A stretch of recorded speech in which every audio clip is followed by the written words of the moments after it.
क्रांतिकारी योद्धा साथियों, आप एक दूसरे से परिचित नहीं है। एक बार अपने चारों ओर देखो इस हॉल में, मैं सबसे परिचित हूं और मैं एक बहुत बड़ी बात कह रहा हूं। आप जितने भी साथी यहाँ बैठे हैं, आप में उतना हौसला है जितना भगत सिंह में था। आप हरियाणा की करीम बैठी है यहाँ पे, अगर कोई वारदात, कुछ बड़ी कोई क्रांति, बड़ा कोई आंदोलन करना हो ना, तो आप अकेले करने में सक्षम हो। मैं आपके चेहरे देख के, क्योंकि मेरे को पता है ना, ये भाई बैठे, इन्होंने पता नहीं कितने बड़े बड़े काम कर रखे हैं। कितने चेहरे में देख के आज मुझे इस बात का विश्वास है कि 3 साल बाद हमने दोबारा संघर्ष के मैदान में जो आने का फैसला करा, आपने हमारे हौसले को इतना बढ़ा दिया है कि मुझे अब कोई शंका नहीं है कि इस बार हम अपने काम को पूरा कर पाएंगे। मेरे भगत सिंह समान निजी दोस्तों, साथियों, क्रांतिकारी छात्र किसान सम्मेलन में आप सभी का स्वागत है। और इस सम्मेलन में 2 तरह के मेरे साथी आए हुए हैं।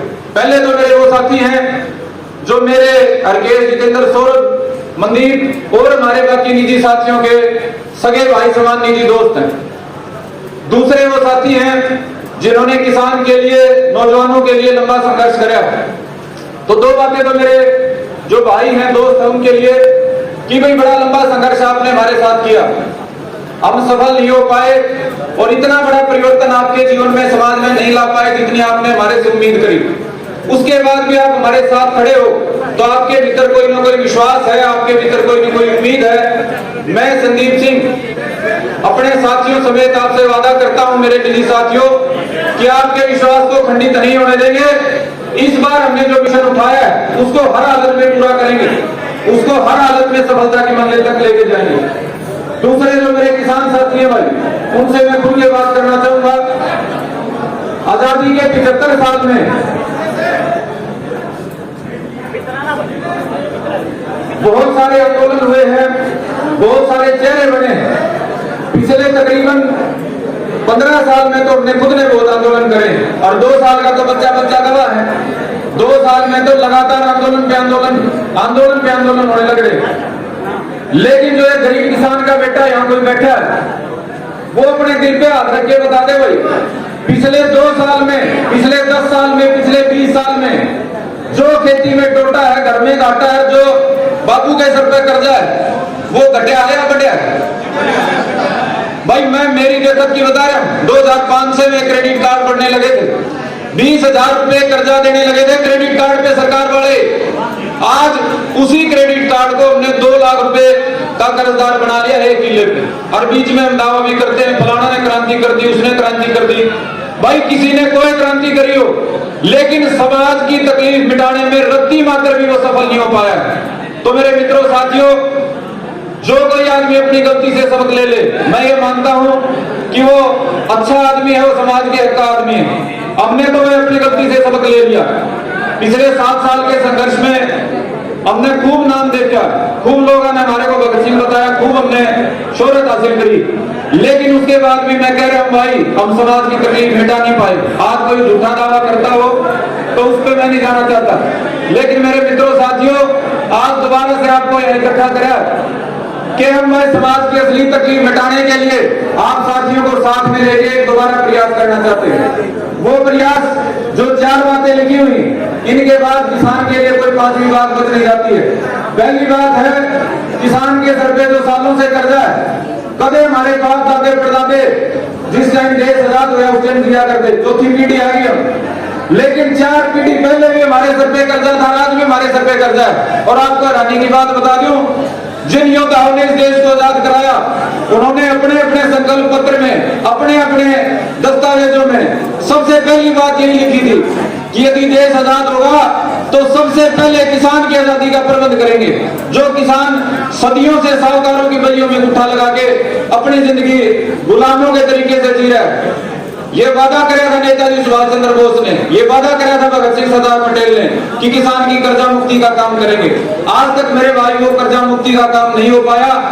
15 अगस्त 1947 को देश आजाद होके कर्मचारियों को भी बदलाव महसूस हुआ, उनकी जिंदगी में तब्दीली आई, बाकी समाज के बच्चे ने आजादी महसूस करी, लेकिन वह किसान ने वो आजादी आज तक देखी नहीं है।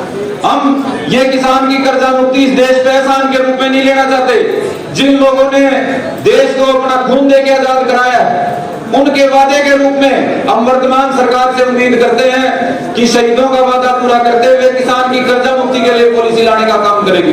दूसरा जो बात है भाई, स्वामीनाथन रिपोर्ट की बात है।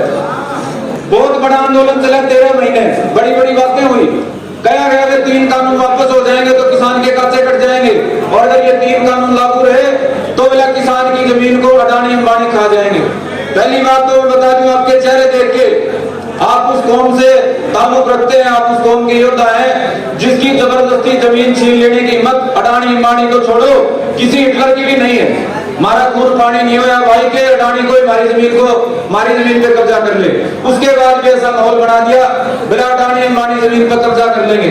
भाई पहली बात तो यह है, जमीन तो पहले ही लिख रखी है बैंकों का नाम, हमारा कब्ज किस कर रही है। जितने भी क्रेडिट कार्ड बन रहे हैं सारे अपनी जमीन बैंकों के नाम पहले रजिस्ट्री करवा रखे हैं, और बैंक में किसी अडानी का भी पैसा है, किसी टाटा का भी है, अंबानी का भी। तो जिस जमीन को मांगे बना के हमारी भावनाएं भड़काएगी वो जमीन तो हमारे रह नहीं गई। ईद तो मेरे भाई खत्म हो चुके, अपने किसानी को खत्म हो चुके, अपने खेती को बचाने की लड़ाई है। और उसके लिए तो दूसरी बात हमने लिखी है, लागत से 1.5 गुना भाव जब तक किसान को नहीं मिलेगा, जब तक ये स्वामीनाथन की रिपोर्ट लागू नहीं होगी तब तक हमारा कोई भविष्य नहीं है। तीसरी मेरे भाई बात SYL की बात, इस पे मैं लंबी कोई बात नहीं कहूंगा, लेकिन इतना जरूर कहूंगा, पंजाब वाले हरियाणा को छोटा भाई कहते हैं, और जब बंटवारा होता है तो बड़े भाई का फर्ज बनता है छोटे भाई को उसका हक देने का। अब पिछले 50 साल से हमारे इस हक के लिए राजनेताओं ने राजनीति तो बड़ी करी, लेकिन किसी ने समाधान की कोशिश नहीं करी। आज हम कहना चाहते हैं कि पंजाब में आम आदमी पार्टी की सरकार है, हरियाणा में वो सरकार लाना चाहते हैं, केंद्र में भाजपा की सरकार है। ये सारे मिलकर यदि प्रयास करें तो पंजाब आज हरियाणा से अपना भाईचारा महसूस करता है। आज अगर ये SYL का पानी लाने की कोशिश सरकार करे, हमारे को ऐसी उम्मीद है कि भाई ये पानी वाला काम हल हो सकता है। तो चीजों बात है भाई, वो बड़ी गंभीर बात है और बड़ी तकलीफ की बात है। 5-7 दिन पहले तालुका मकान एक भाई अपनी बेरोजगारी के कारण फौज में जो उसका जुनून था उसके बाद भी वो सफल नहीं हो पाया, बीच में कोरोना आ गया, तो उस भाई ने फांसी लगा के आत्महत्या कर ली। 2-3 दिन तक उस गांव के हमारे जो नौजवान भाई की शहादत पे बड़े फेसबुक का आपने प्रचार देखे होंगे, देखे कदे कोई लाइव आ रहा है, पवन का बाबू बिठा रखा है, कदे कोई लाइव आ रहा है, अब हमारा भाई आत्महत्या करके किमें करो। लेकिन भाई जिस वजह से उस भाई ने अपना जीवन दिया है उसके समाधान के लिए कोई कोशिश नहीं करना चाहता। हम आपके माध्यम से चाहते हैं कि ये नौजवानी लड़ाई लड़े बेरोजगारी के खिलाफ। हम आपके माध्यम से चाहते हैं इस सरकार को मजबूर करें, जो आज हरियाणा में 40% के लगभग बेरोजगारी होगी, इसका कोई न कोई समाधान सरकार करे। लेकिन मेरे मित्रों साथियों, मांगे तो हमने रख दी, और ये इतनी बड़ी मांगे रख दी कि उसके लायक इस सरकार के काल खोलने लायक हमारे को बहुत ताकत जोड़नी पड़ेगी। लेकिन आज से हम शुरुआत कर रहे हैं और इस विश्वास के साथ कर रहे हैं कि जल्दी ही हम उतनी ताकत जोड़ने में सफल होंगे जो ताकत सरकार को लाने का काम करेगी, चारों मांगों के समाधान का जो हमारा प्रयास है उसको सफल करने का काम करेगी। मेरे मित्रों साथियों, मेरी अंतिम बात है कि मैं अपनी बात को विराम दूंगा, और इस बात को आप गंभीरता से समझ लेना भाई। आज मेरा नाम संदीप है, आपका नाम सौरभ है, आपका अनिल, आपका सुनील है। मेरे मित्रों साथी, ये जो पहचान हमारे को मिली है ना, ये एक बार ही मिली। हम आज से पहले क्या थे, जन्म से पहले किसी को नहीं पता। आज के बाद हम कहां जाएंगे मरने के बाद, वो भी भाई किसी को नहीं पता। किसने भगत सिंह बनना है, किसने छोटू राम बनना है, वो इसी के बीच में बनना है। ये जन्म का समय है, ये मरने का समय है। अगर मेरे भाई इस समय को भगत सिंह की तरह एक मकसद के पीछे लगा के और कुछ कर जाओगे तो दुनिया याद रखेगी भाई, ना तो ठा के रोज हो सकता है रोज के 2 लाख आदमी मर दे, कोई याद नहीं रखता मेरे मित्रों।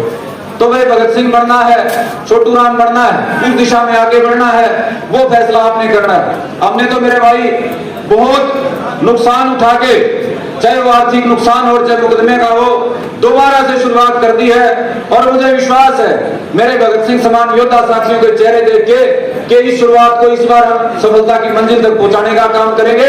और सदियों से जो किसान कौम औरों की बइयों में अंगूठा लगा के गुलामों की जिंदगी जी रही है, उसको आजाद करवाने का काम करेंगे। तरीका हमारे को जो इख्तियार करना पड़ा वो करेंगे, लेकिन इस काम को पूरा करेंगे भाई। तो भाई इस नए इंकलाब में, नई क्रांति में क्या आप हमारे साथ हो? हाथ उठा के बताओ भाई।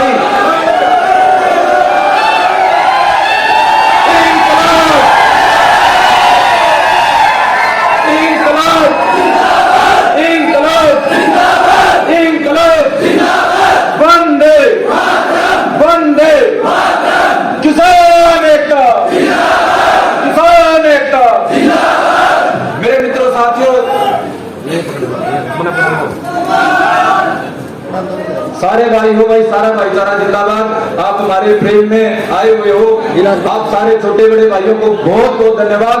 अब मेरे भाई इस सरकार तक अपनी बात पहुंचाने के लिए, अपनी ताकत का एहसास कराने के लिए और इस हाल शहर को ये बताने के लिए कि भाईचारा इकट्ठा हो गया भाई, अरे इस भाईचारे को कोई रोकने वाला नहीं।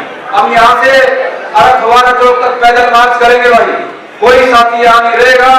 सारे भगत सिंह जैसे मेरे योद्धा साथी इस पैदल मार्च में फवारा चौक तक चलेंगे और वहां अपना ज्ञापन प्रधानमंत्री नरेंद्र मोदी के नाम देके हम अपने भाईचारे को मजबूत करेंगे।